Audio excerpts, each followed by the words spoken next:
you see this disgusting shit? Yeah, I did. That was not a very good birthday gift, honestly. Like, that was a very bad birthday gift. And I think people that chirp about the flag burning is just like, yeah, this is exactly what it is. Like, I hate it. I hate when people are just like, oh wow, I can't believe you're like burning a American flag. Like, how dare you? It's like, shut the fuck up. It's my fucking constitutionally protected, God-given right, and I'll burn whatever fucking flag I want to, bitch.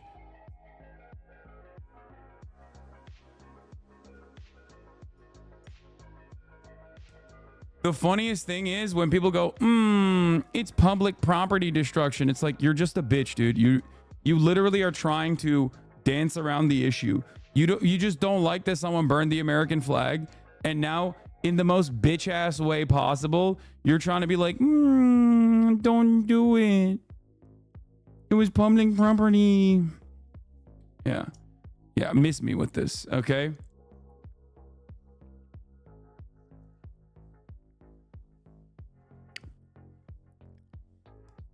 Anyway. Do you see the cries of the bell yesterday? Yeah, I did. Yeah, people are fucking silly. They're sad. They're pathetic. That's it. They're actively powerless, and they feel like maybe this will give them power. I don't know.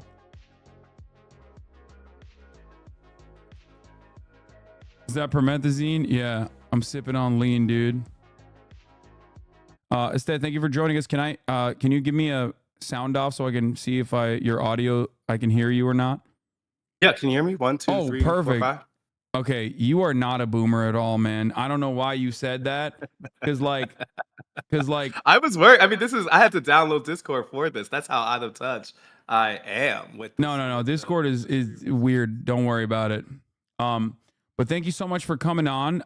You have been this is a bit of a I told you so moment for you, as well as some others, in terms of like, Joe Biden being received in a certain way by like the broader electorate. Yeah. And I just wanted to talk to you about that. And I wanted to talk to you about like how dynamic this race has been so far, almost overnight, and how things changed. But if you want to give a little bit of your background to the people that are in this community that maybe don't read the New York Times, that would be wonderful. Yeah, no problem. I mean, I appreciate you having me on. My name is Estelle. I joined the New York Times in 2018. I was at the Boston Globe before that, and I've really been someone who's been focused on trying to cover elections in different ways. You know, when I came to the Times, that was after 2016, where there was a real sense that political journalism had messed stuff up, that leading into that election, you mostly had mainstream political journalism missed the Republican primary, missed the Democratic primary and Bernie's energy, and then obviously not point people to the correct result with Trump's win in 2016. And so I was working locally at the Boston Globe as a city council reporter during that time. And I remember telling myself, like, if I am ever in these positions, I'm going to try to like include more voices, talk to different types of people, and actually reflect the way politics is being experienced on the ground rather than kind of amongst the insiders. And so when I came to the Times, that was really my job. I covered the Democratic primary with Warren and Harris and Biden and all the others. But really from the basis perspective, I go to Trump rallies a lot and do things about ways that that conservatism's kind of shifting on the ground. And then I started the Run Up, which is the Times Politics podcast in 2022, which was really trying to take that stuff in audio form. We call it hogwash here, by the way. Just sorry to cut you off, but it's my favorite thing to do, at least, is like I love watching Republicans. I mean, we call it hogwash. You don't have to obviously do that, but like they are very interesting and fun to observe and even interact with. Personally, I love that. Totally. I like that. Like I was always like, I didn't want to just be in one type of place. So like I make sure that we went to a Jason Aldean concert 6 months ago to ask people about his song "Try That in a Small Town" that was like blowing up on the Republican side. Oh yeah. Like I try to go to rallies, I try to go to like places where people are, and that includes D and R. And so that's what we tried to do in the podcast. That's what led us to all of this age stuff. Yeah. So by your estimation, do you feel like the Republicans were the only people, for the most part, talking about like Biden's like cognitive abilities diminishing? in terms of like coverage from other aspects of like other places in mainstream media, with the exception of like Fox News, obviously. Right. I mean, like you saw Republicans driving that storyline definitely for the last 3, 4 years. So much Yeah. so that a lot of people ran away from it thinking, oh, this is Republican misinformation. This is them trying to brand Joe Biden as old. But the other place I heard it from was regular people. Like every time we would even talk to people about the prospect of next election, if we weren't in like a specifically Democratic or DC place, everyone would be like, well, I think Donald Trump's kind of wild, but Joe Biden's really old. And so it was really clear to us that this was the storyline to follow because the thing that we were hearing was that like most people didn't want either candidate. And so while Democrats were acting like that was just the thing that was happening on the Republican side, I was like, well, the thing that feels like we're hearing is mutual dislike, not really just one. And so that's the reason we kept asking them those questions. Yeah, which I mean, they kind of covered it as well. The double haters phenomena. Like I think that was how they talked about it, and it was for a multitude of different reasons. But I think like for me, it got to like an unavoidable place during the uncommitted voter campaigns. Yeah. Obviously, a lot of that was because of Gaza, but I think a big part of that also was Biden's age and the fact that like the Democratic Party was, or Democratic Party's like base of voters was looking for a different alternative, um, and it was so obvious, and yet like I didn't see enough. I didn't see enough like media coverage on that either, from Yeah. that aspect, and it was more so just like kind of brushed aside, even though the margins that we saw in especially key states for the Democratic Party's success was so significant. We're talking Yeah. about hundreds of thousands of voters in certain states like that voted for anybody but Biden in the primaries. And obviously, I kept trying to explain to people like the real uncommitted voters just simply don't vote. We have a plurality in almost Yeah. every election Absolutely. that doesn't vote for either party at all, that doesn't vote at all, right? That are eligible to vote. And so that, these people that are going into the Democratic primary, they are the most active base in the Yes. Democratic primary. So it's like, it's probably going to be like, obviously, maybe not 10x, but I don't know what the exact math equation would look like, but the numbers for the general are going to reflect something much, much worse than the margins that you saw in the primaries, which alone were enough for Joe Biden to Yeah. lose because there were more people voting against Joe Biden in the Democratic Party's primaries than the number of voters that Joe Biden Numbers won vote. those Yeah. states on. So that should have been immediate. Like, I mean, I think that the Democratic Party should have, Joe Biden should have been the bridge candidate, and he should have perhaps maybe even had a stronger vice president, or, even with Kamala Harris, in my opinion, shouldn't have made her do side missions that were genuinely unfavorable, like sending her to Guatemala to be like, don't come to America. But it speaks to how much they weren't seeing this scenario play out. Like Yeah. I did a big story on her, and I can say that like for the White House, they were not working under the assumption that she would be the natural heir. And if they were, they would have done stuff differently. Harris did not want that assignment at if Guatemala of the root cause in the border. Joe Biden made her take it, Yeah. and it partially like that was some of the uncomfort. But it speaks to your point about the age denialism overall. Like they could not set her up differently, partially because they weren't really acknowledging the biggest problem that they had, which is that when most Americans saw them, they didn't think that would be a kind of 8-year option. And it's really crazy to me because, like, having been there in 2020, like, age was a huge part of people's concerns about Joe Biden from Yeah. the start. It was part of the reason candidates like Pete had a moment, or even Klobuchar had a moment in New Hampshire, Warren, and all of those type of people. Castro At was one Castro, of the like I'm saying, first all of that people. stuff was so litigated at the time. For them to act like, oh, he's gotten 4 years older, but no one cares anymore, was always really crazy to me. And it's such a denial of like our whole ecosystem. Like there's a thing that happens in political journalism where people act. This happened. I think the best example is after the debate. Where people are like, "Oh, the debate was a bad moment," but he hasn't had all. He hasn't had a. He hasn't had a big gaffe since. But meanwhile, a lot of people saw that video of him talking to the wrong woman, and it's somewhat looking like his wife and not. Like people see all of these kind of like mini viral clips of him walking up the stairs and like looking rough doing it. I'm like, people have been re-reminded even in this time about this central Yeah. problem, and they were just completely head in the sand about it. Yeah, there was. I mean, there is enough real. There's enough real discourse surrounding Joe Biden's, or there was enough real discourse surrounding Joe Biden's like mental faculties that even like fake stuff would get play and it would just Yep. pile on. And I don't think like anybody addressed that at all, like or anybody in the campaign side was like even looking at that. And it also seemed like they were just allergic to looking at polls at all Yep. until the very last moment. And I found it rather funny because it was very Trumpian in many ways. Like you have this like almost narcissistic moment with a sheltered person complaining about leaks and trying to constantly present a different image that a different image of competence, even though like people obviously are looking at it and going, yeah, no, I don't see this competence at all. And unlike Trump, there is no solid base of cultists for Biden, which is why I think It was a huge difference. Yeah. So, but obviously, let's talk about the other side of the political equation now. It wasn't just the Biden campaign and maybe some members of the political media that was refusing to recognize that this age issue was going to be a death blow. It was actually the Republicans who were, ironically, for the past 4 years, consistently hammering on the point that like Biden is just incompetent. His brain is doo-doo. It's not working. But then it seems like they had no alternative for the replacement, and they've just been flailing for the past week now. I was at the RNC, and I can say with certainty, they did not see this coming at all. Their whole plan, their whole the what was informing their mass confidence over the last several months was the idea that the Democrats were so in their head and so ignoring the core question of Biden's age that it frankly allowed them to cakewalk through November.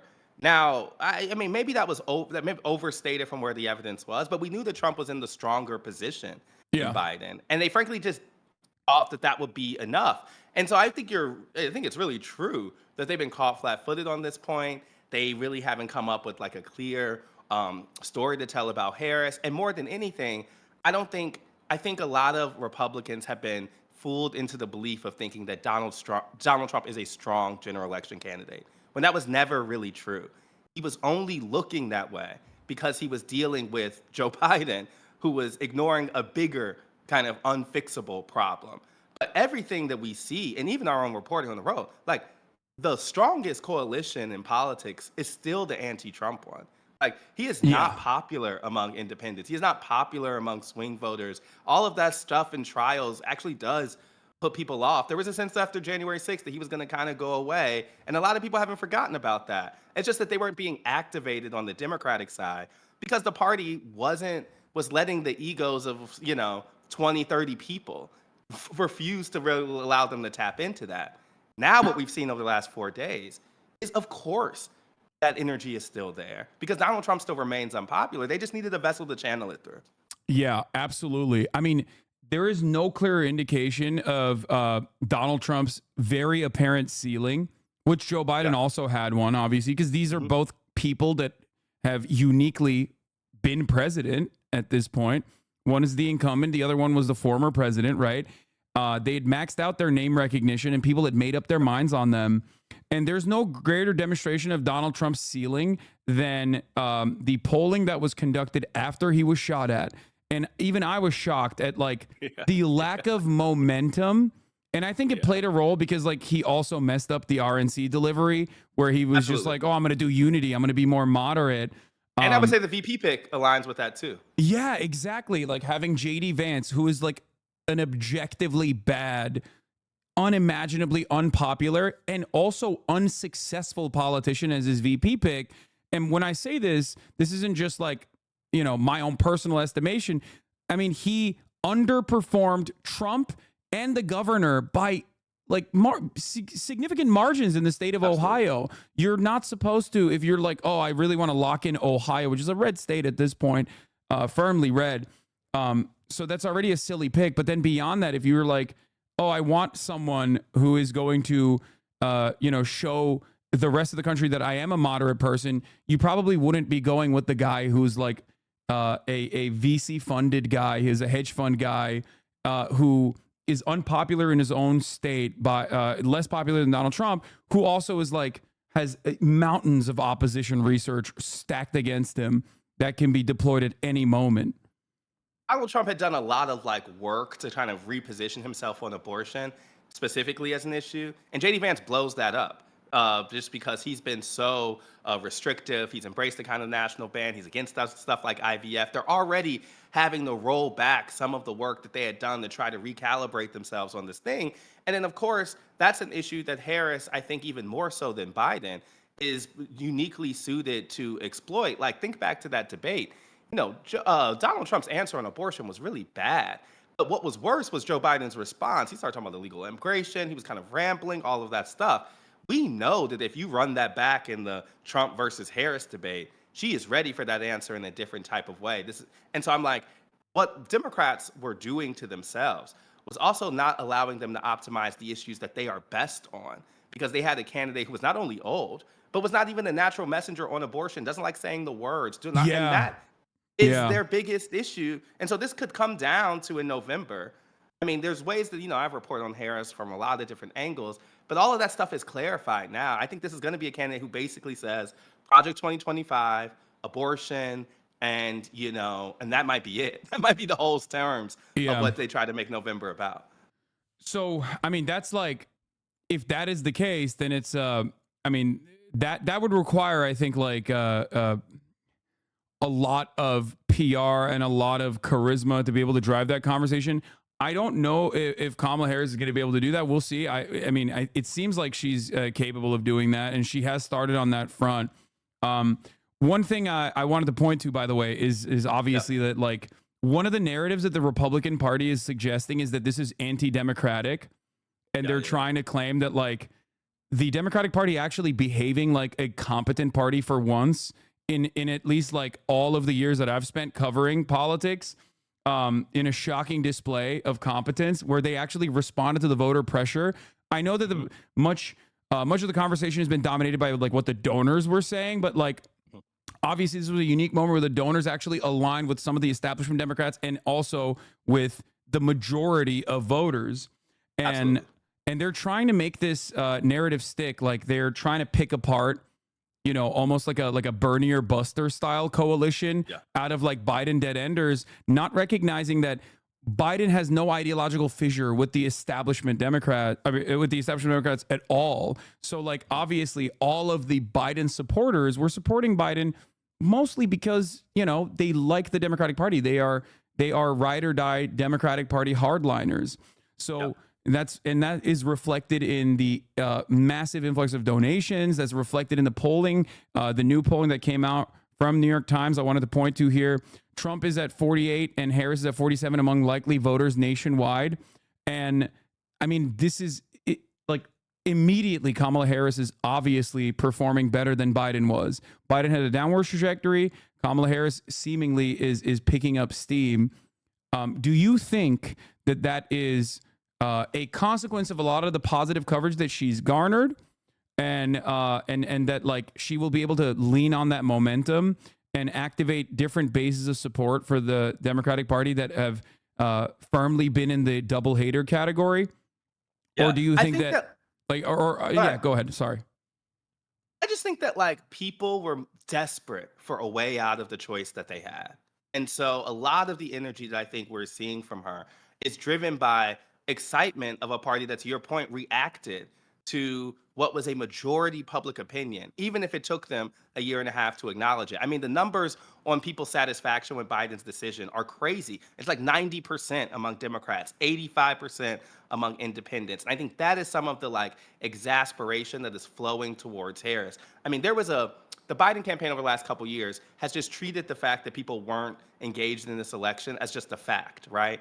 But that fact was responsive to the choices that people had. And so I think you're going to get more engagement. And she doesn't even have to be the sole driver of the message of, we think about Project 2025, abortion, or things that Democrats want to push. They are also unleashing surrogates who were nowhere to be found because they didn't want to be associated with Biden. All of a sudden, these Democrats look differently because they have a whole roster of people who are kind of in the shadows because Biden made it kind of untenable for them to do. So I think all of that stuff is there. And I think also, to your point, about, Donald Trump is coming out of what should be a good period for him. Yeah. But from the RNC to what happened in Pennsylvania, this should be a moment where we are seeing his kind of polling highs. And Harris still probably will receive a bump from things like the DNC, from choosing a running mate, from things like that. And so you do see the upside for her that didn't exist with him. Biden was doing fine among your hardline Democrats that you're talking about, the type of people who vote in most in a primary. That kind of hardcore set was with him. Where they were struggling was the marginal Democratic voter. When you get younger, when you get non-college, when you get people of color, all of that type. And all of those groups are where she has upside that he didn't. Yeah, it goes back to a familiar territory, I think, for the Democratic Party in terms of the base of support that they've always relied on, whether it be voters of color, whether it be young voters, Hispanic voters in general. Even though Trump has made genuine leeway, that's going to be in the huge Hispanic battleground. Yeah. Yeah. Like Trump has made genuine leeway in Hispanic voters. I mean, he was beating Biden, I believe, by 9 points on Hispanic voters, and Kamala Harris is being beat currently by Trump by 2 points. Now, obviously, that calculation is very different for a place like Florida versus a place like, I think, New Mexico and Nevada, where I think the youth vote is also almost completely aligned with the Hispanic vote, where they are interested in infinitely more progressive policies versus obviously Florida, where Cuban, Venezuelan populations are significantly more right wing, and maybe also Texas as well. So I suspect that there are two key issues. I think you have the Sun Belt and you have the Rust Belt, right? In terms of the Rust Belt, I think Michigan maybe isn't a must-win state to the same degree as Pennsylvania, but I think it's a pretty significant state. And I think that Kamala Harris, like, not even changing narratively from shifting away narratively from Joe Biden in the way that he has maintained this relationship with Israel during the past 9 months is going to be a legitimate problem. And I don't think she will be able to win Michigan if she continues along with the same exact, like, almost identical Biden style narratives. Like, she came out with a statement earlier today talking about, like, the flag burners. It's going to be a big thing to watch. Yeah. Yeah. And for the Sun Belt, I think specifically for, like I said, New Mexico, maybe even Arizona to a certain degree. And I want to hear your assessment on this. I feel like the narrative of capitulating to right-wing framing on immigration and not really combating it, when if we look at the last election, which was also fought on the immigration boundaries, Joe Biden was actually a lot closer to Donald Trump in terms of his favorability on immigration than he is now, because the Democrats basically dropped the more progressive approach to immigration and capitulated to right-wing framing on the matter. And I fear that is also kind of toxic for the younger Hispanic base of support within the party. Yeah, I'll deal with the map first and then the issues. I think you're really right that Harris has a wider map than Joe Biden did, of course. Joe Biden was almost principally at this point thinking about those upper Midwestern states, the Michigan, Wisconsin, Pennsylvania, and hoping to cobble together a path through 270 on that front. And it should be said that part of that was his erosion with people of color, with young people. And because those states trended older, wider, more college educated, he was doing better in those places than we think about Sun Belts in Georgia. She improves immediately. We've seen polling improve margins in Georgia or improve margins in Arizona. That should give them more confidence. But to your point, that is going to be an interesting, tenuous relationship to watch. One of the areas that some Harris allies have signaled is that they were hoping.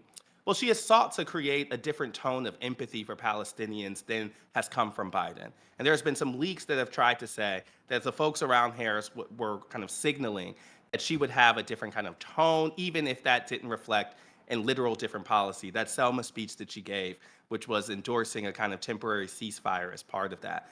I think that pressure is going to ramp up on. Even her team, like, very cleverly leaking that, like, she actually wanted a permanent ceasefire, but then they, like, changed the narrative to make it seem like it was a temporary. So all of that stuff was those signals, and I think that pressure on her is going to ramp up. So we're going to get a sense to see if she's going to try to signal some distance from Biden, because I think that's going to be a huge deal. But I think immigration, they can't run from this. This is going to be where Republicans try to most focus on. And because of the kind of, you can say that it wasn't a technical border czar position, she's kind of placed in the middle of here. The House voted today to condemn Kamala Harris's handling of the border, and 7 Democrats voted with the Republicans. A lot of those were those Latino Democrats on the border in places like Texas. And so I'm saying that's going to be a big question, is if she can reverse the favorability on that issue, or if other issues just start mattering more. We were in Arizona for the show a couple months ago, and yeah, everyone kind of agrees. If this comes down to immigration, Donald Trump has a better shot. But they also have an abortion rights referendum on the ballot in November, which is making that issue just as much of a priority for people as immigration. And if they're neck and neck, if there's a different reason to motivate people, then you see the chances for Democrats all across the board. But they can't run from Gaza. They cannot run from immigration, because I do think those are going to be the 2 areas where people are looking for her to set a more affirmative vision. And she hasn't really done that yet. And so that pressure will come. Okay, I want to run this by you. I was a big critic of the crime hysteria narratives that set in through all the way from Sinclair Broadcasting to even, mainstream media, even to the New York Times a little bit, in terms of Yep, I won't disagree with you. Yeah, in terms of how much panic was happening, and now that's obviously cast aside a little bit. Crime statistics come out all the time. Everyone is saying, well, what's going on? What's the reason why Americans are so fearful of crime, when in fact they keep reporting that their own personal towns and their own personal states are actually much safer, but it's elsewhere. Crime is happening elsewhere. Now, I believe that this hysteria was obviously backed by the media for the most part, and the apps like Nextdoor and Citizen or whatever, and Ring, that was because crime is a constant issue. It's impossible to just have zero crime. That's never going to happen. But when it's in front of you all the time, because it's such an emotional thing, you just have a tendency to assume that it's happening a lot worse than ever before. And beyond that, there's also so much that people associate with crime, homelessness specifically, so much poverty, that makes people think, oh, crime is all around me at all times. I see homeless people everywhere. And those are the 2 reasons, in my opinion, that there was this hysteria. And now I feel, and not even now, but just every 4 years, every 2 years, that hysteria changes to immigration. Donald Trump has tried to repackage this immigration conversation alongside crime and angled it from the perspective of national security, which is kind of new, I would say. It's never been to this degree. Immigration used to be an issue of the economy. They're coming and taking our jobs. That was a common meta. That was a common narrative on immigration. And since 2016, it seems like the Republican Party has completely adopted the position that immigration is not just about the economy. As a matter of fact, it's actually a national security problem. And there's a very scary reality when you look at polls on this issue, specifically when you have 60+% of Americans saying mass deportations are actually favorable, like a favorable policy. You have Donald Trump talking about a term I will not use, but Operation W word, and with positive terms, saying this mass deportation of 1.3 million Mexicans and Mexican Americans and Latin Americans from the United States of America in the 50s was actually a good thing. It had signs at the RNC, mass deportations now. Yeah. And I think that the Democrats have completely dropped the ball over the course of the past 4 years, especially by not trying to tackle this issue at all and provide a counter narrative to it and address that it is born out of hysteria. Because when you look at the data, and I do see it now with NPR and New York Times and other places, finally addressing the lack of truth and lack of data available to suggest that undocumented migrants are actually responsible for crime at a higher rate than natural born U.S. citizens, and actually talking about how the data suggests that it's the exact opposite, right? And that's I would say that is relatively new in terms of the media coverage, and I have not seen a single Democrat, with maybe the exception of AOC when she was on my broadcast when we were watching Donald Trump talk in the Bronx, ever bring that up. And without any sort of serious counter narrative to that lie, like the Democrats are demonstrably going to get destroyed on the immigration front. So this long, convoluted question I have for you is, do you think the Democrats have an opportunity to be able to reframe the message and the narrative on immigration, or is it far too late, or will it even, or do they even have the interest to reframe the narrative on immigration?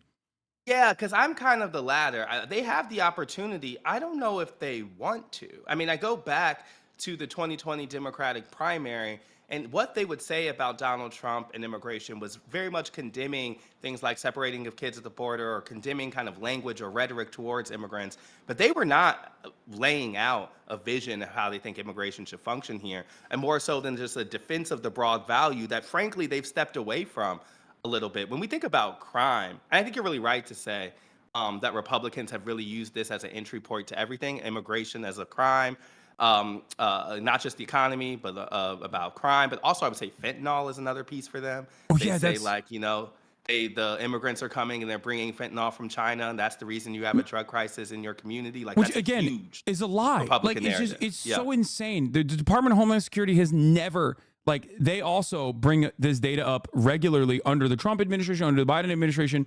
And if you look at the DHS data, it shows that like drug trafficking that is happening at the border is coming in from regular points of entry, like either being shipped in shipping containers, or American citizens with chopped up cars are driving cars filled with fentanyl over the border. It's not happening with like abuelas coming in and like sneaking But fentanyl that is under their, their. that they are fully into that.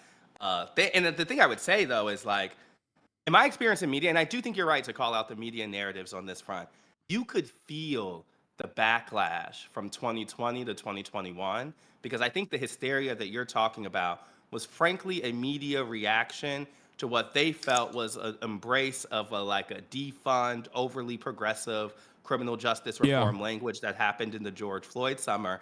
And then you saw people just, I think, reaching and grabbing for kind of anecdotes to respond to that. When in reality, even as someone who reported through the 2020 moment, when we think about Black and Latino communities, they were never united on the idea of even defund or something like that. Those were open conversations about what you should do to react to a problem.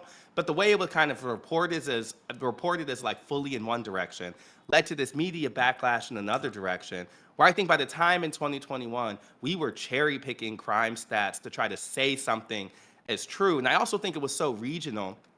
In places like New York, there was a real reaction to crime, and I think an increase in migrant, what Eric Adams describes as a migrant crisis. There is a reaction to that I think was growing in these places. But then you have some of that written as a fact nationally, when that isn't a fact nationally, nor does it square with we know what the statistics are. And so I do think we need to check ourselves as like a media, as like a reporting on these fronts, because even in the election context, I need to make sure that like what is talked about here is not necessarily what is being talked about elsewhere, and even the border or immigration is experienced very differently in very different places. And so all of that becomes like really true. But I think to actually answer your question, the Democrats have not shifted their language to kind of defend the like kind of progressive view of immigration on this front, because they're not united around that vision. Yeah. I like, if you polled the caucus and gave them a secret ballot, I think a lot of people would agree with more Trumpian language around immigration than we may admit, even among the Democratic Party. And part of that is because I think a donor class, a more affluent Democrat, has also become more conservative on those issues in the last 3 or so years. And so I think it's frankly, I don't know where someone like Harris lands as a response to the immigration charges that are going to come from Republicans, because they have conceded the point of the crisis. And Yeah. they've conceded the point of like of a thing that we need to deal with in this way. Their only reaction has been, well, Republicans haven't worked with us in Congress. Yeah, that's been basically it. that was insane to me. Like, I was losing my mind when I watched that happen, when like the supposedly bipartisan bill, which was just a Republican bill. Like Democrats in the past have always played tit for tat on immigration. Yep. You get DACA, but then you do like mass apprehensions or whatever, right? Right. Like, that's E-verify, all of those type of things. Yeah. Yeah, like, and there was no tit for tat in this situation. They didn't even want like they were barely advocating for like faster processing, and most of the anti-immigration bill was written with Republican language, with Republican policy measures, and the only benefit that the Democratic Party was going to get from that was going to be, oh, look how hypocritical the Republicans are. They don't actually want to solve this problem, which is like the worst possible instinct you can have. It is almost identical to the "we are the party that's going to fund the police" narrative that like Joe Biden ran on. That's a good analogy. And they keep doing this over and over again. It makes me lose my mind. But I guess I guess you're saying that it's virtually impossible, it seems, to like change course and redirect the narrative on how like immigrants are the soul of this nation type things that the Democrats used to say against Donald Trump when Trump was doing horrifying things at the border. Yeah, it reminds me of like, I would say I would sum up the Democrats' position as like, the line and in Hamilton when they say immigrants get the job done and like everyone used to clap and stand, like I feel like that's how they want to feel around the issue. It's like an acknowledgement in like broad terms that says we are somewhat nicer than the other side, but they're not dealing with the brokenness of the system, and they're not trying to make it better Yeah. or even I think more acknowledge the kind of structural unjustness. And they're not at this point, I think, even against the deportation aspect of it. I mean, we know Obama was doing that in bigger numbers. Yeah. But I think what Trump is doing is, prioritized the lack of entry, but this time he's promising to do more on the deportation front. I don't think I have an answer to where Harris or Biden stands on that issue. And so like I think we're gonna get answers to that. And my instinct is that it's gonna be more conservative than we think even. Like I think tough prosecutor might extend to immigration. I think she's gonna go ultra instinct cop mode. I do suspect that as well, which I am very fearful on. Okay, so there was a couple different things I wanted to ask you about this before I let you go, because and thank you so much for spending time with us today. There was one other aspect that I saw. This was reported in the New York Times. There's a lot of auditioning. This is David Dayen summarizing the point. There's a lot of auditioning going on for Kamala, and it's likely that she's gleefully throwing out bits and pieces. In the same article, it says, I don't see significant differences between what President Biden has fought for and what Vice President Harris will fight for. However, there were some criticisms of the FTC's chair, Lena Khan, who I think is a rising star and has done a phenomenal job overall for the nerds that pay attention to this. I don't think this is like an election related thing for that for the most part, but I think the agencies, well, maybe with Project 2025, actually, federal agencies being competent and actually doing work as opposed to Donald Trump diminishing their power and completely gutting them and putting loyalists in positions of power might actually play a role in the election. But overall, the fact that the New York Times reports, as Vice President Ms. Harris has voiced support for regulating artificial intelligence, but she's expressed skepticism of Ms. Khan's expansive view of antitrust powers, according to a donor who has spoken privately with the VP. That, I think, is a misstep as well. It's interesting because I think it speaks to the state of play right now. Like when I read that this morning, and I thought, I'm not sure if I take it as fact, but what I do take it on is people see an opportunity to shape a new candidate. And so, if you're a donor, you know that there's a lot. I would say, to your point about not being an election issue, we know that the folks who are most maybe upset by it might be some of those corporate donors who would use their time with the Harris to make that point. But I'm not sure we have a clue on where she falls on these things. I would say, like, this is the uniqueness of her as a prosecutor track for all of these years, is that she much her career is really built on like accountability, on a kind of reactive sense of policy. She wasn't really getting to root causes. She wasn't really setting an affirmative agenda. We don't know how she would use agencies to kind of shape a vision. And the way that Elizabeth Warren had a full literal list of people, And so I think it's an open terrain when you think about what a Harris-led Democratic Party could look like. And frankly, just as you're that donor who's using that as an opportunity, I think there are progressive groups who can use that as an opportunity, organizing groups who can use that to try to push her in one direction or another. I think that for the next couple months, they're gonna want to there's gonna be unity forward, right? So it's like never. I think they're gonna try to calibrate themselves and basically the midpoint of everything. But I think that you're gonna see a lot more of that public jockeying to get her to commit to something. But you'll have to make some points of distance with Biden. I do think that. And I think maybe this issue is an insider version of that, and Gaza is an outside issue of that. But she's going to have to, in some way, say what is a Harris-led administration different from a Biden one, Yeah. and we don't really know yet. Yeah, that it's concerning seeing some of this stuff, especially but what you're saying is really important, especially at a time when like almost all the major labor unions have come out and have demanded that the administration change course on Gaza. This happened like last week, and I think that that's a good pressure point. Yeah, I'm like the pressure points are now new, so we Yeah. should see. I think we're going to see a lot of people get in there. One thing I would say about covering her in her original presidential run is this was some of the things that actually got her in trouble. She was, I don't want to say susceptible to pressure in a just bad way, but she was open to others' ideas. Yeah. And so sometimes she would be pulled in one direction or another. And I think in that primary where there were such ideological lanes with Bernie and Warren on one side, Biden, Pete, and Klobuchar on another side, that came off as inauthentic. She was pulled one Yeah. direction or the other. But I'm saying that actually is she would argue, I've heard her say this, she would say that's a good governing skill because she's looking to kind of take the information in front of her and make the best decision. In going forward, I think there's going to be big opportunities to try for folks to try to peel off, policy issue or something, unless, the Democratic Party kind of puts their hooks into her and kind of pushes her in one direction.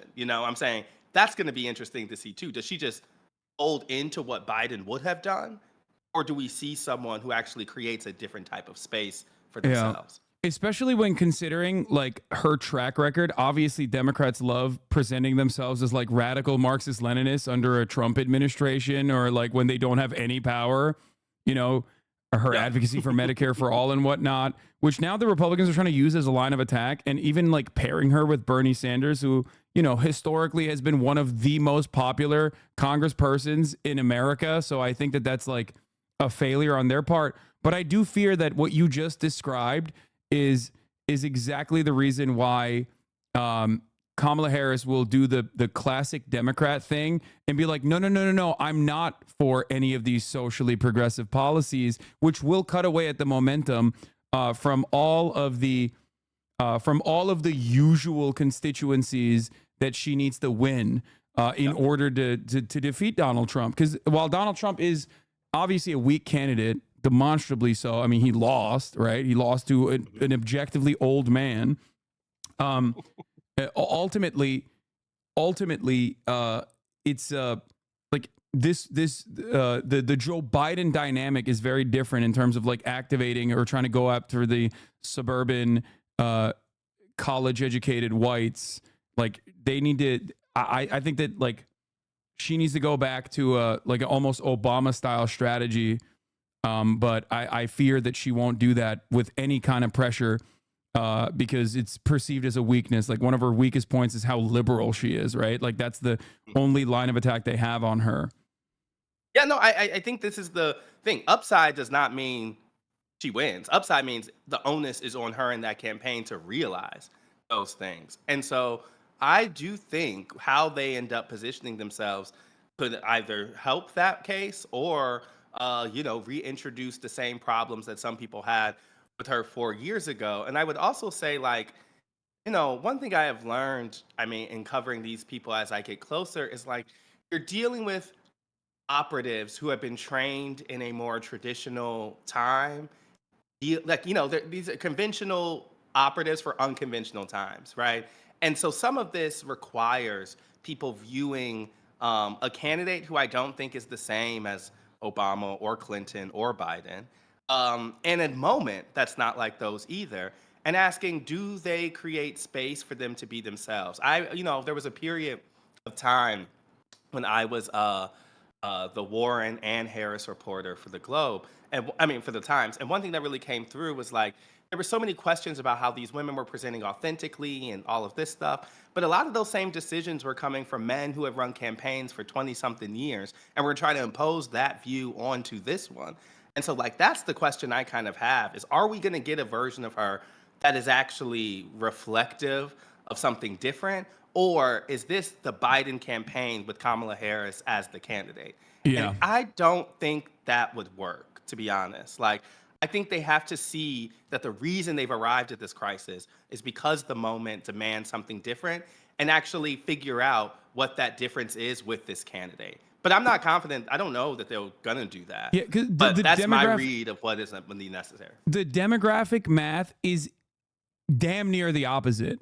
Like Chuck Schumer once famously said, for every one vote we gain in the for every one vote, every one blue collar vote that we lose in Pennsylvania, we gain two in the suburbs. Like that was the math with Biden, and it makes sense with Biden, right? A conservative Yep. old white guy that like older voters, more conservative voters can trust, that demonstrates competence. And of course, when he was clearly incompetent, that fell apart regardless. So that was a dead end for them anyway. But with Kamala Harris, it's like dramatically different, if not the opposite. This is supposed to be like a vibrant, dynamic, youthful candidate. I mean, I think she presents very young. She's 59, but she looks, in her 40s, and I think that like aesthetically that matters for voters, especially when compared to Joe Biden and how old he presented. So, Mhm. so we'll see. We'll see what we'll see what occurs on that front. But one thing I wanted to ask, because you were closely following these candidates, do you feel like there was any?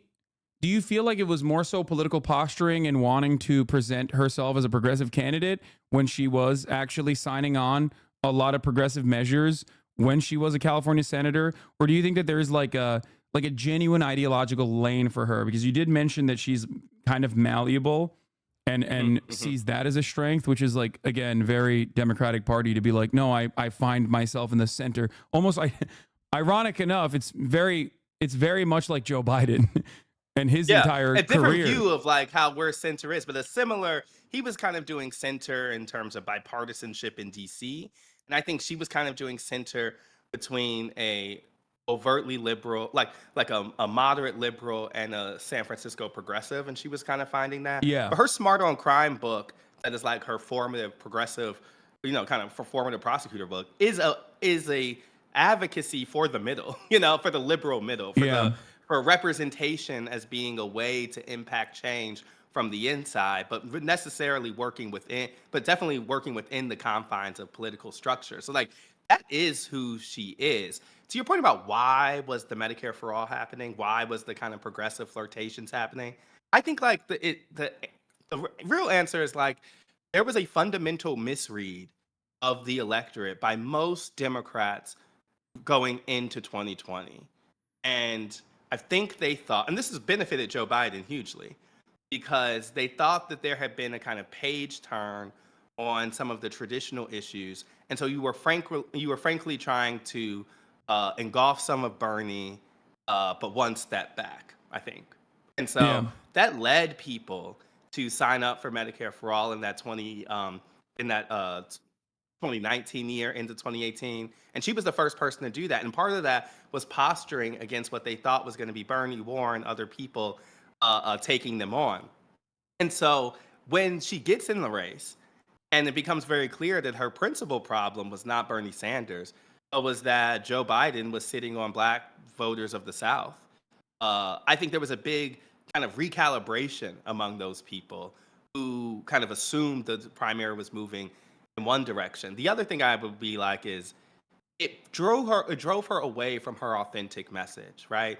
And so the Bernie race of 2020 always made no sense to me because if you're a voter who's trying to find the most progressive candidate possible, you're going to vote for Sanders. Like Yeah. you're like it was a losing rat race in my opinion. And so the thing, Warren was trying to do an establishment version of that progressivism. But the others were just kind of picking and choosing individual issues. And that was never rounding out a full lane that people could understand and the full story about a candidate that you can understand. And so it didn't surprise me that in the end, we fell back with the people who knew their stories most clearly, Joe Biden, Bernie Sanders. As a journalist, when you're asking these people some questions, I know Bernie, Biden, and I would say Warren returned back to kind of a core of what they think is wrong in politics. Even no matter the answer, they know kind of the premise in which they're working from. You never really got that with Harris. You felt her thinking and kind of wheels spinning in real time to try to find what she should say. I don't think that's going to work this time around. And so, she has a lot of issues that are more naturally in her wheelhouse. I think the Dobbs decision clarified Oh stuff. yeah. Of like she now can own being a prosecutor because that's easier to do with Trump on the other side. So that Yeah. stuff is all helpful. But when it comes to immigration, when it comes to some of this stuff, what is going to be the story that she tells about root causes and fixes? That's still where my head is because she hasn't been answering those throughout her career. She has not answered those questions well. Yeah. Okay. Last question for you. Yep. What do you make of all of the media coverage talking in a state of panic and maybe even like hyperventilating a bit about like black people, specifically black men, voting for Trump? Yeah. Like the Yeah. marginal shift is, I think, indicative of like the Democratic Party's inaction and maybe like taking the black vote for granted. But I Yeah. do find it rather insane that like people talk about it like Donald Trump is winning the black vote Yes. by like Yeah. by like majorities or something, and it's always very frustrating to watch. But what do you think about it personally as a journalist? Yeah, no, I also am somewhat frustrated too. It's always the place I start when this stuff comes up. It's like, yeah, I think if you talk to the Trump campaign, their goal would be maybe like 30-40% of black men, I mean, at the max that they would hope for. And that would still make, even if they were to achieve 30%, that would still make black men more blue voting demographic than so many other ones. So we're talking about a small group of people. Yeah, But have they successfully appealed to that small group of people? And more importantly, have Democrats eroded among this community? Absolutely. yeah, And some of that is changes over time that predate, I think, Joe Biden. There was a drop off since 2012. There's lack of party identification that's more true of young black voters. They're less likely to be religious, which, a lot of those old relationships between black church and Democratic parties were really real. I think overall, we've seen Democrats fall off among people who haven't gone to college more broadly. So some of that yeah, stuff crosses race completely. But I'm like, Donald Trump also makes a specific appeal to a version of masculinity that cuts across races also. And yes, so when we would talk, we had a focus group around black men for our show. And some of the stuff that comes up is the same type of same type of Me Too backlash or same type of conservative kind of anti-LGBTQ language that we see in a lot of other places that yeah, have taken hold among some groups of, men across races. And so it doesn't actually, I'm with you that like, I don't think it's surprising that we have seen them make a little marginal gain, but I also don't, it's not meaningless. I would say that Harris, though, creates a new opportunity on this front. That's not to say that misogyny among black male voters doesn't exist. I've heard so much of it when it comes to her candidacy specifically. But I'm saying it creates a different type of upside, energy, and organization among black communities, which I think might bring these people in for different reasons. I thought the way the Biden campaign has talked about its relationship with black voters has been so haughty and like has been very, I think, paternalistic for a while. And what the evidence tells us is that they do well among your most committed type of older black Democrats. And that was always where they were most doing well. they were never doing well among sub 40 black voters, even back in 2020. Oh, so that's And actually one thing I wanted to bring up. The only interesting piece of analysis I've seen on this is like proximity to the civil rights movement. Like yeah, the further you get away from that, which is like obviously one of the most consequential gains made by the Democratic Party for yes. black Americans, the less like the further you move away from that generationally, the less likely you are to have like any kind of commitment or loyalty to the Democratic Party, because the modern Democratic Party has done nothing for you.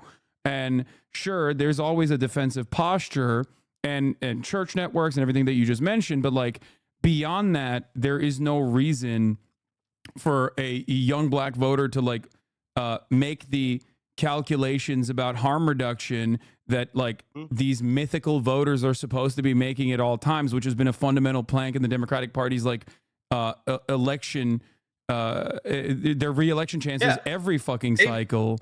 they've held black communities at like hostage with the same kind of lesser of two evils argument for a long time. Yeah. And I think that for a lot of people who are further and further away from the kind of sense that you must vote because of this, because of the ways that the right was earned so recently, that argument was hitting less and less. And that's happened, I think, a couple cycles, and I think was definitely true in this one also. And so it frustrates me though, because, black communities vote for Democrats in disproportionate numbers than any other racial or ethnic group. But does anyone think that that means that black people don't have any problems with Democrats? Like, is Yeah. that supposed to mean that like they've just accepted everything and they would continue to accept everything? And Yeah. so I think sometimes when we hear Democrats, they've learned to say the words of like black people aren't a monolith. And then you see in moments of crisis, I think we were seeing this actually right before Joe Biden dropped out, they would use this mythical monolith of black Yes. voters as a political excuse.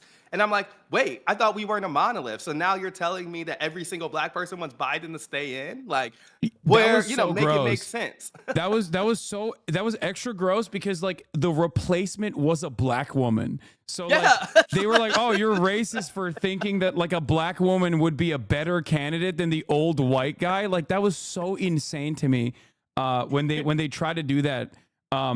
But the other thing I God, there was another thing that I wanted to talk about. It's the hyper focus on like black men where people will be like, and I think like liberal commentators even at like The Root and stuff do this too sometimes, like no disrespect, but like they'll be like, oh, black men have a homophobia problem, and it's like, have you seen white men like Yeah, like that's why I say it's a cross like racial it's group. just not a thing. Like the hyper focus is silly because Yeah. ultimately it is reflected in every demographic. So it always feels odd to me when black men specifically are put under a microscope for being like Trump voters and like very Yes. conservative, and it's like, dude, that's the rest of America, the rest of Totally. American men. You see this across men of like all types, more likely to be business owners, one to feel less dependent on government, gun owners. Some of these conservative qualities just have a higher percentage of men. So, especially when Donald Trump is making a more forward masculinity appeal, I think it's no surprise he drops off among women. And it's no surprise that he raises among men of a lot of types. I think on the black point specifically, one of the things that sticks out is there's a huge gulf between the black political class and the unity among them on a specific message, and I think a more diverse black electorate. And so in the time in which Biden is leaning on these figures to make the argument about black voters overall, it can be easy, I think, for particularly mainstream or white media to let those go unchallenged. And so I'm not saying that they are misrepresenting the community intentionally. I just think they have a political incentive to make this argument the same way that a lot of politicians have political incentives to make an argument about a lot of groups. But it was never reflected on the ground. Black people were just as mixed about the idea of Biden and age as I think everyone else we experienced. And then more so, you saw a lot of the fears about process and chaos that could come from him leaving lessened because of the idea of Harris. And so, Yeah. I actually think that the story overall with her is an interesting one to me because Biden did not have to, the DEI language around her and the kind of tokenism that has surrounded this position, partially because Democrats made these identity first pledges, I think have Yeah. definitely like hurt her in terms of being able to be seen as her own and on her own, right? At the same time, No, I think it's a I think this benefit is though. why I think Yeah, it's like at the same time, I think the Republicans are going to use this in ways that will yeah, benefit her with these communities. And I think it reminds you of the reasons why diversity and all of those things are actually important. Because yeah, when you have someone who is different, when you have someone who has a more natural relationship with communities, I think some of the reasons some of these folks might rally around Harris is not even because they like her so much, but because what the people they don't like are saying about her. absolutely. It No, becomes very clear to me that black folks could get defensive about her, and that could help her too.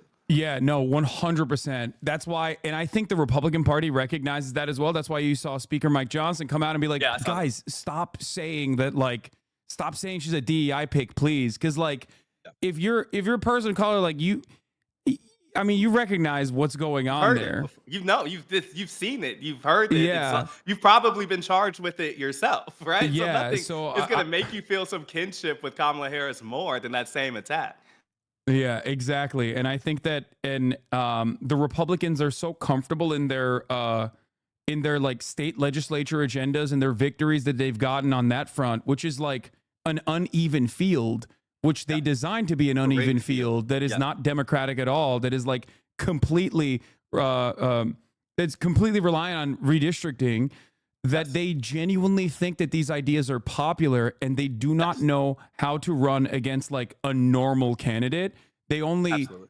so they're just only leaning into the one thing that they have, which is like culture war issues and just like consistently turning the heat up on things like this. And I think that that will negatively polarize a lot of people who would otherwise be less interested in voting. I think that that's what's going on, and that's what's going to continue happening. I just hope that the Democratic Party doesn't rely on that exclusively to and think that this is a cakewalk and not make smart decisions in terms of messaging. Instead, thank you so much for coming on. This was phenomenal. A lot of people are asking for your skincare routine.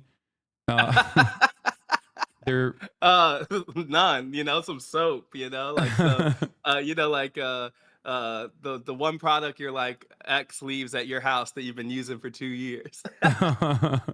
okay. Well, thank you so much for coming on. This was wonderful.